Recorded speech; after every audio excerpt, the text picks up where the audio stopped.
Hey, this is Matt once again. What about to the video is another paid request, this time for loot. Thank you so much for that. And for those interested in requesting any type of videos, feel free to send it either directly to my PayPal or join my Patreon. Both links are down below in the info box. And this is for The Rage Carrie 2 from 1999. Now, I've said before, like, this movie sucks, this and that. Watch it again, maybe because of the amount of movies I've seen since. Because the last time I saw this film was probably on video when it came out.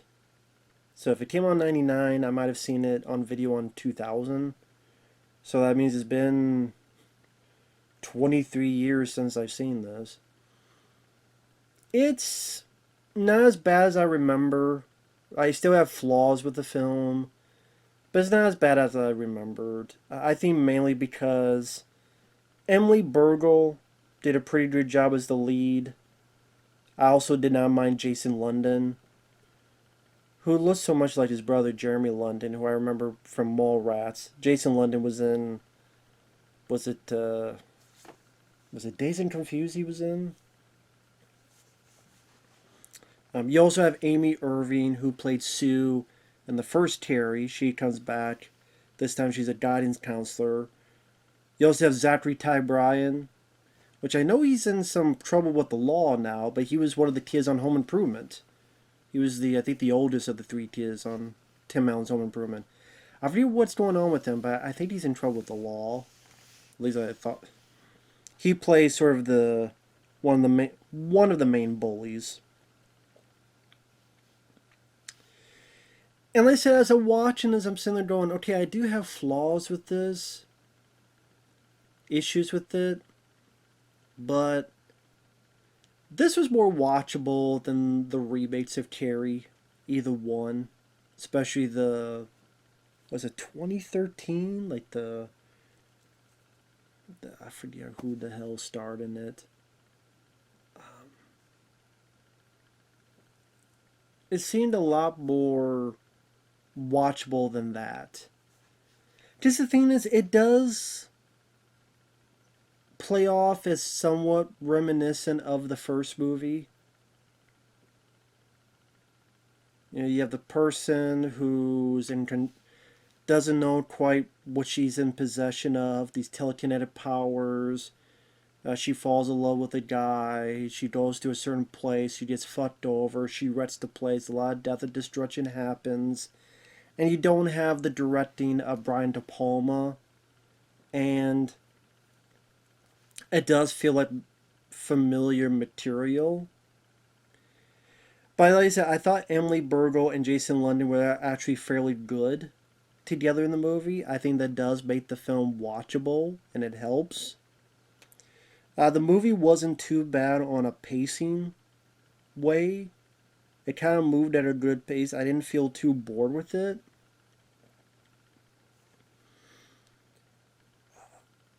Like I said, it does have familiar stuff where you have a mom who's very religious and thinks her daughter's a demon, only this time the mom is put into an asylum, unlike the first, where it's continually punishing Carrie. Only this time, Emily's character is with really shit foster parents, which I thought a lot more would come into play with those characters. Like she would burn the place up or something. Now, after a bit, they kind of disappear and you never really hear about those foster parents anymore. But anyway, she's with a friend played by Mina Savari. I'm sitting there going, I recognize this lady. She was in American Beauty. She was in American Pie. This is all kind of in the same time, same year, I believe. And Mina Savari had lost her virginity to Zachary Ty Bryan, who's a football jock, who dumped her because, oh, come on, she was just a pump. She was just a nut. She kills herself. And it has a little bit more with, I don't know, some would say feminism, but a little bit more of how jocks and how there are boys that do treat girls this way, and You have Jason London, who's a football jock as well, but he's the more sensitive one. He realizes what his buddies doing are wrong, and he tries. That's the thing. There's a bit more to the boyfriend character in this compared with the first Terry, which I did appreciate that. Like, there's a bit more to Jason London's character where he sticks up for her. He tries to fight some people in the football locker room. Why don't you leave her alone? What the hell's her deal? Um, there's a bit where her dog gets run over and he helps her get to a vet. And they have some decent bonding moments over in this diner. So I didn't mind that bit. I thought there's a little bit more of a love story compared to the first Terry. Now the first Terry is more of a technically well made. This one you do get some really loud, annoying flashes. Where it's like, Phew! Here's a flashback to the first Terry. Because Sue, again, the girl from the first movie, is there as a time counselor. Which, how convenient that is. That she happens to be at the one school that has another telekinetic chick. But a lot of these, like very loud, very flashy in terms of some editing.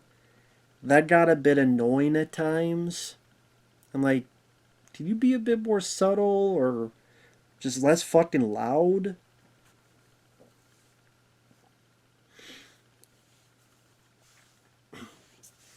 And then the movie delves into either the football judge trying to figure out what to do because Emily's character developed these pictures that proved that Zachary was with this girl, even though Zachary lied about it, and that with the cops he may face statutory rape.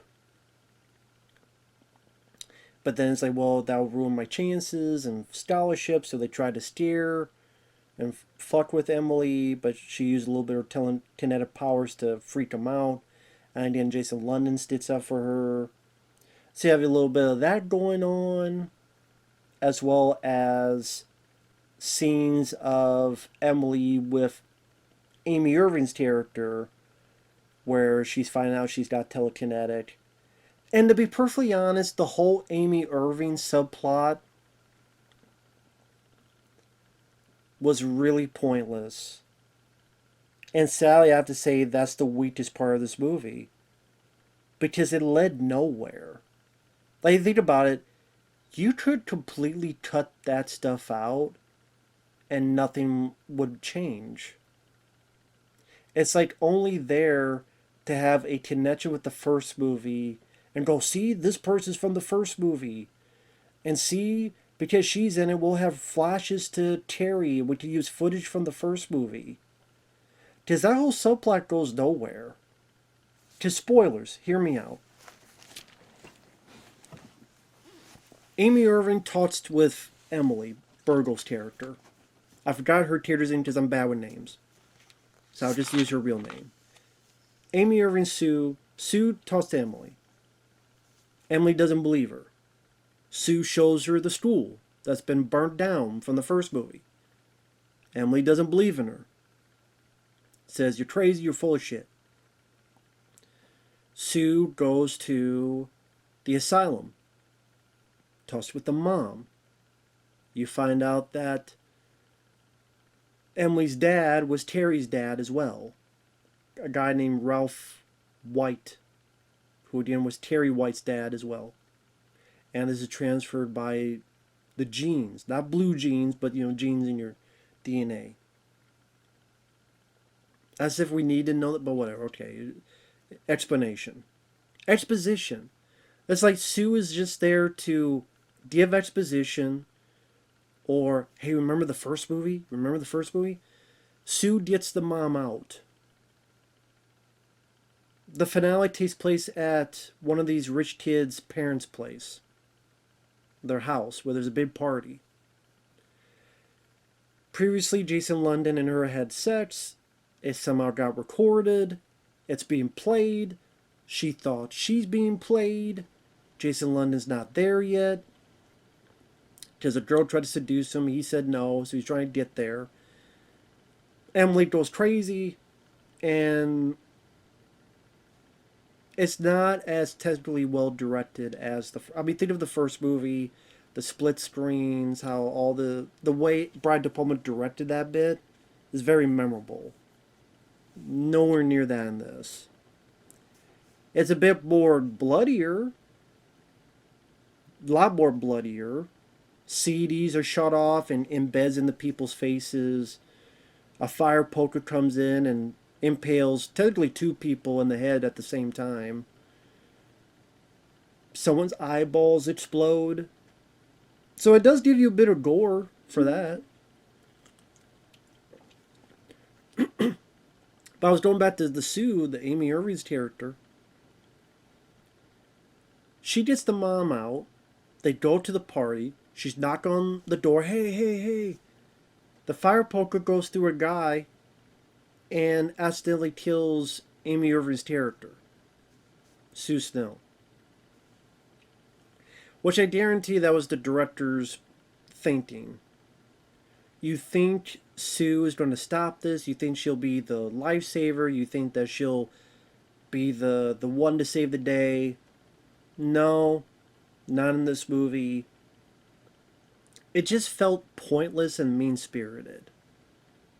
Like, here's a person who survived the first Carrie movie, who did nothing wrong, did nothing wrong, an innocent that got killed who didn't deserve it, who tried to help, and Emily just treated her like shit when she was right, tried to do the right thing, and dies because of it.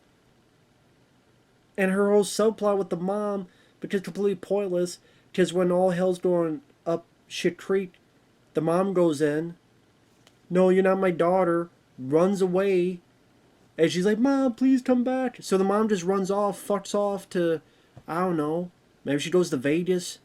Maybe she goes to, I don't know, at the time, the two guys with the white tighter. I don't fucking know. Before the white tighter attacked them. I don't fucking know, man. It just felt like okay, so this whole subplot was pointless. Wasn't needed. And then, like, she didn't do it on purpose, but it made me kind of not feel bad for Emily's character. Because at least Carrie White, when she started that business, she was in a zone like she was just crazy. And she didn't notice anything. She just obliterated everybody who's laughing at you. She was in the zone. And she's in the zone until the end with her mom, where she finally snaps out of it. Here she snaps out of it when she sees Jason London, and thankfully this piece of video shows that Jason London said, I love you. And then they try to do like a, because Romeo and Juliet was referenced earlier, so he's a romantic, he's going to stay there with her, but she throws him to safety and she dies and he lives. So she does do a kind act, but you still kill. I mean, it's not like I'm a diehard fan of Sue from Carrie, but I'm thinking, like, this is, most people who watch this film, I would assume, like Carrie. Maybe they even liked Amy Irving's character. And then you're the one who murdered her, killed her. It's kind of hard to feel sympathy for you after that. Who was the accident? Well, I mean, you treat her like shit. I don't know, just a weird bit of writing. I don't know, I guess just for shock value. The shock, whoa, I didn't see that coming. Which, I mean, they succeeded in that. But like I said, just made the whole bit with the mom and getting her out just pointless. A red herring. Maybe that's the whole point. And then Jason London is sometime later. He's taking care of the dog. Like I said, the step-parents, you think the shit step-parents would get their comeuppance for being such shitty people. No. I'm surprised they didn't get a comeuppance. Seems like this type of movie that those people get a comeuppance, but that never happens. Again, I'm very surprised. And then you have like this weak ass, like they're trying to do the ending of the first Carrie with the jump scare, but it's like he's sees Emily, they kiss, then you have this lousy CGI stare where her body falls apart in CGI. It just looked awful. It's 1999 CGI. It just looks 20 and it looks cartoonish. He wakes up, looks at the mirror, end the movie. So I wouldn't say I hated the film. It went at a good pace. It tries to do a little bit of issues about the statutory rape, like stuff that was happening not just during that time, but sadly even to today. So they try to do a little bit of message without pounding you in the head with it. I did not mind the cast, in particular Emily and Jason London. There's some decent gore. On the flip side, like I said, there's a lot that kind of just reminds you a bit too much of the first Terry. Terry didn't need sequels or a franchise. That's the thing. Terry never needed a franchise. No one was asking for a franchise with Terry. I liked the first Terry. Not one of my favorite Stephen King adaptations, but I liked it for what it is. Never needed a fucking franchise. Never needed fucking remakes. But the flashy editing and the lousy jump scares, like the end bit, the complete waste of Amy Irving's character as Sue, and her completely useless backstory. I mean, a subplot, just to include footage from the first Carrie and like a gimmick. Like, hey, we got an actress for the first Carrie. Go see it. We don't have nothing for her to do except make sure we remember the first movie. Here's some footage from the first movie. But give her a bit more to do or a bit more importance. Like I said, you could completely cut it out of the movie. It wouldn't make a difference. It really wouldn't. That's kind of lame. But, like I said, it